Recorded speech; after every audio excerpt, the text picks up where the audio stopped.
name's Dr. Paul Richardson, and it's my privilege to chat with you today about work from the Determination Study Group on behalf of my co-investigators, and in particular my colleague Dr. Jeff Sonder, who presented some very important work at the ASH December 2023 meeting from subgroup analyses of our trial. I think, as everyone is familiar, the treatment landscape in newly diagnosed myeloma is rapidly evolving, and over the last 20 years we've seen in both the transplant-eligible and transplant-ineligible patient population, the movement from simple doublet therapies and chemotherapy into the era of novel agents, where we've been able to build highly active triplets. And then in that same context, we've now seen the revolution engendered by the advent of the monoclonal antibodies. And this has really resulted in a transplant eligible and transplant ineligible treatment landscape that is rich for options for our patients, which is great news because we can tailor our therapy according to each patient's needs. Now, set against this backdrop, I think it's important to remind ourselves of how transplant is evolving in this space. And I think what's important to share with you is that in the Determination trial, we were able to show that this was a study in which we were able to demonstrate improved progression-free survival with transplant early versus keeping transplant in reserve, but no overall survival advantage, at least so far. Now, I think what's terribly important to share with the audience is that the progression-free survival benefit was really dramatic. The median progression-free survival gain was around 21 months compared to the delayed transplant group. What was striking, however, was the absence of survival advantage, at least so far. And I think what's important is that in the delayed transplant group, at least at the time of this data analysis, 28% of patients alone had received subsequent transplant. So what this looked like is this is the primary endpoint of progression-free survival, the response rates being very similar, but then look at the survival difference, actually no apparent big difference there. Now, why might this be? Well, I think part of it is obviously we've got to see longer-term follow-up, that's for sure.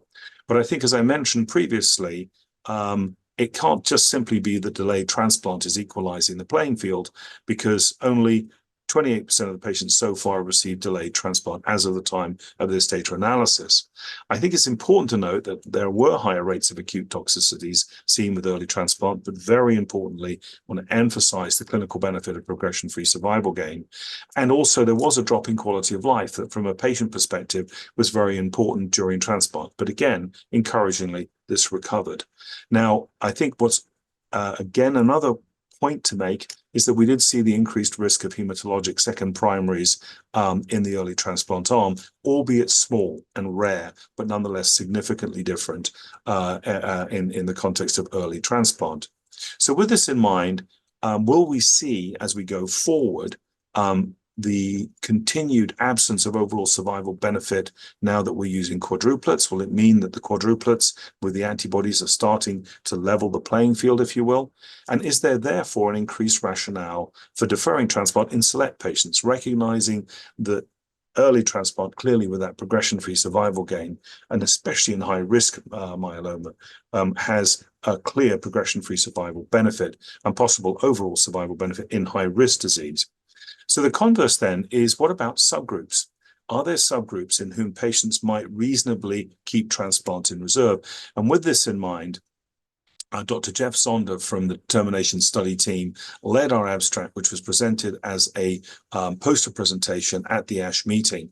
And what he looked at specifically was the African American population, where, as you can see from this graphic, we're able to show that the progression-free survival benefit for African American patients wasn't as pronounced as it was in other patient subgroups. Now, why might this be? And we have to be very careful because these numbers are relatively small overall, but nonetheless, we did see in our study the highest enrollment of African American patients to date in any prospective randomized trial in myeloma, approaching 20%. So this number, whilst we have to be careful about over-interpreting information, we nonetheless can say with some degree of confidence that this number is important. And what we were able to show is that there were some differences according to race in terms of progression-free survival and also body mass index, which suggests that there is a complicated interaction going on here that may be relevant. And what was critical from Jeff's presentation is the following, that in fact, if you looked at African American versus Caucasian patients, For the RVD alone group, if they had BMI that was high, greater than 30, and if they were female, that actually RVD alone performed very well. Conversely, early transplant performed less well. Now, why might this be? Again, we have to be very careful because this is a small number of patients, and overinterpreting this finding, I think, would be a mistake. But nonetheless, trying to understand what it may mean is, I think, very important. And obviously, validating it in larger data sets is equally vital. Our working hypothesis, and this was presented by Jeff in the poster, is that there may be a pathobiological rationale to this. Why? Because this is independent of treatment effect. Everyone had access to free lenalidomide in this study. So access and socioeconomic factors were not at play here. What was at play potentially was something pathobiological. And so we took an exploratory look at a thing called Duffy null. This is a phenotype expressed in people of West African heritage with a frequency of up to 70%. This is actually confers benefit in terms of protection against malarial parasites from the point of view of the actual phenotype causing the red cell to be more resistant to malarial parasitic infection. The downside of this phenotype, however, is that its presence confers a different way of handling what are called chemokines and inflammatory cytokines. In other words, that ability for the red cell to be used as an inflammatory marker sink or a sink for cytokines and so-called chemokines is lost. This inflammatory picture may be different. And because of that, there may be pathobiological reasons why certain treatment approaches may be more challenging for any individual patient. Now, this is a working hypothesis, a lot of work to do to figure out this interaction, but it does seem to be quite distinct from this more simplistic approach to Duffy null, which is that it's just a matter of low white counts, which we actually did not find to be the primary driver of any differences here.